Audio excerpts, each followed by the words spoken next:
সংগ্ৰামী জনগণক ভয় ভাবুকি খুৱাবৰ কাৰণে এক কৌশল ৰচনা কৰিছে বা মুখ্যমন্ত্ৰীয়ে জনসাধাৰণৰ জনগণৰ কা বিৰোধী শক্তিশালী যিটো ভূমিকা গণক্ষোভ আৰু অসমৰ জনগণক কৰা প্ৰচণ্ড দিল্লীৰ অন্যায়ৰ বিৰুদ্ধে ৰাইজ সুসংগবদ্ধ হ'ব বুলি গম পাই উমান পাই ডিজিপিক অসমৰ মুখ্যমন্ত্ৰীয়ে ব্যৱহাৰ কৰিছে, ঢাল হিচাপে ব্যৱহাৰ কৰি ডিজিপি গৰাকীৰ যোগেদি মুখ্যমন্ত্ৰীৰ যিটো লক্ষ্য বা যিটো ভয় ভাবুকি এইটো কৰিবৰ কাৰণে চিন্তা চৰ্চা কৰিছে।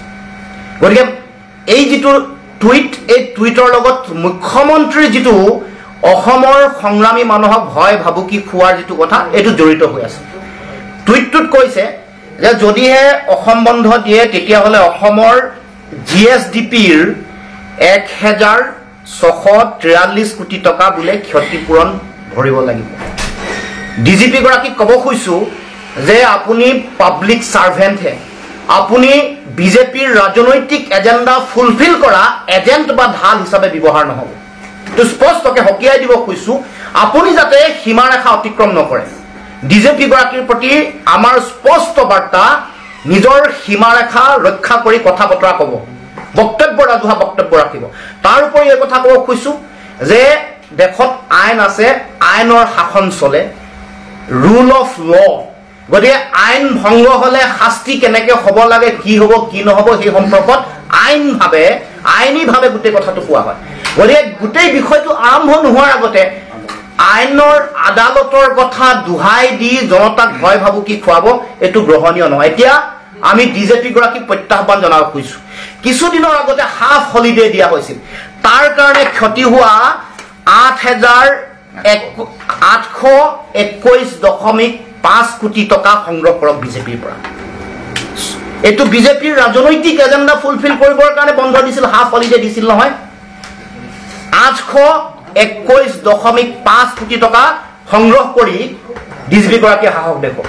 আৰু তেওঁ হয়তো নাজানে, তেওঁ মুখ্যমন্ত্ৰীৰ নিৰ্দেশ পালন কৰি তেওঁ ঢাল হিচাপে অন্ধভক্ত হৈ নিজৰ নাম বঢ়াবৰ কাৰণে আজি এই টুইট কৰিছে। তেওঁ গম নাপায় যে ২০১২ চনৰ ২০ ছেপ্টেম্বৰত বিজেপিয়ে ভাৰত বন্ধ দিছিল। তেওঁ হয়তো গম নাপায় যে ২০১০ চনৰ ৫ জুলাইত NDA ভাৰত বন্ধ দিছিল মূল্য বৃদ্ধিৰ বিৰুদ্ধে। আৰু এটা দিনৰ আগত ২৭ ফেব্ৰুৱাৰী ২০২৪ত দিল্লী বন্ধ বিজেপিয়ে ঘোষণা কৰিছে।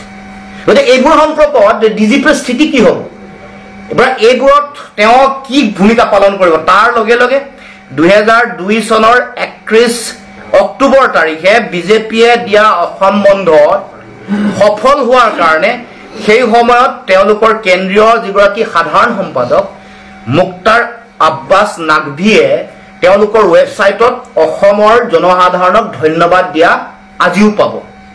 গতিকে এয়া হ'ল পৰিক্ৰমা। তাৰ উপৰিও অসমৰ জনসাধাৰণে ২০১৮ চনত যেতিয়া অসমত বিভিন্ন দল সংগঠনে কাৰ বিৰুদ্ধে তেওঁলোকে বন্ধ ঘোষণা কৰিছিল, তেওঁলোকৰ সহযোগী বিজেপিৰ সহযোগী দল অসম গণ পৰিষদে ইয়াৰ সমৰ্থন দিছিল। সমৰ্থন দিয়াৰ বাবদ ৮২.৫ কোটি টকা অসম গণ পৰিষদৰ পৰা অসমৰ ডিজিপিয়ে সংগ্ৰহ কৰিলে নে নাই কৰা এইটো প্ৰশ্নৰ উত্তৰ বিচাৰিছোঁ। আৰু সেই সময়ত সদৌ অসম ছাত্ৰ সন্থা, ময়ো সাধাৰণ সম্পাদক আছিলোঁ, আমি ঘোষণা কৰা বিভিন্ন সময়ত বন্ধ সেই সময়ত বিজেপিয়ে সমৰ্থন কৰিছিল। সমৰ্থন দিয়াৰ বাবদ দিব লগা ১/৩ হ'ব, ১/৫ হ'ব বা ৭ ভাগৰ ১ ভাগ হ'ব। অসমৰ GDPৰ ১,৬৪৩ কোটি টকাৰ ১/৫ যিমান হ'ব সেইবোৰ বিজেপিৰ পৰা সেই সময়ত সংগ্ৰহ কৰিছে নাই কৰা। অসমৰ যিগৰাকী ডিজিপি তেওঁক প্ৰশ্ন কৰিব খোজো, এইবোৰ প্ৰথম সংগ্ৰহ কৰি লওঁ। অসমৰ জনগণক যি সময়ত কা আইনখন জাপি দি লাখ লাখ বিদেশীৰ বোজা অসমক জাপি দিব খোজা হৈছে, দিল্লীয়ে অন্যায় কৰিছে, অসমৰ জনসাধাৰণে আন্দোলন কৰিলে, সংগ্ৰাম কৰিলে, অসমৰ মানুহৰ বিৰুদ্ধে ভয় ভাবুকি দিব, তেওঁলোকক টকা পইচাৰ এটা জৰিমনা জাপি দিবলৈ উঠি পৰি লাগিব।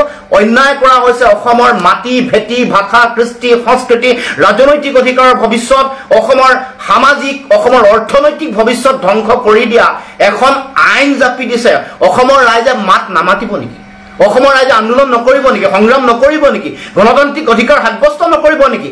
য'ত অসমক অন্যায় কৰা হৈছে সেই অন্যায়ৰ বিৰুদ্ধে মাত মাতি কৰিব খোজা সংগ্ৰামখন বন্ধুকৰ ভয় ভাবুকি খুৱাই অৰ্থনৈতিক জৰিমনা দিয়াৰ ভয় ভাবুকি খুৱাই তাকো মুখ্যমন্ত্ৰীৰ ঢাল হৈ এনেকুৱা ধৰণৰ কথা বতৰা নক'ব আমি সীমাৰেখা মনত ৰাখি বক্তব্য ৰাখিবৰ কাৰণে ডিজিপি গৰাকীক আমি আহ্বান জনাইছোঁ গতিকে মুখ্যমন্ত্ৰীৰ বিজেপিৰ এজেণ্ট আৰু ঢাল হৈ কথা বতৰা নক'ব কাম কাজ নকৰিব এয়া আমাৰ আহ্বান ডিজিপি গৰাকী নিজৰ মৰ্যাদা নিজৰ দায়িত্ব ৰক্ষা কৰি যাতে কথা বতৰা কয় আমি অসমৰ সমাজ জীৱন আমাৰ ভৱিষ্যত অন্ধকাৰ দিশলৈ গতি কৰিব 10 লাখ 20 লাখ 5 লাখ যিমান নহওক লাগিলে যিমানে হওক আমাৰ মাটি ভেটি তেওঁলোকক দিব লাগিব নাগৰিকত্ব দিয়াৰ পিছত য'ত অসমৰ মানুহ খিলঞ্জীয়া অসমীয়া ভূমিপুত্ৰ মানুহ 8 লাখ বানপানী গৰাখহনীয়া প্ৰাকৃতিক দুৰ্যোগৰ ফলত ভূমিহীন হৈ জীয়াই থাকিব লগা হৈছে আজিও হৰিশংকৰ ব্ৰহ্মৰ প্ৰতিবেদনত 8 লাখ মানুহ 8 লাখ পৰিয়াল গৃহহীন হৈ জীয়াই আছে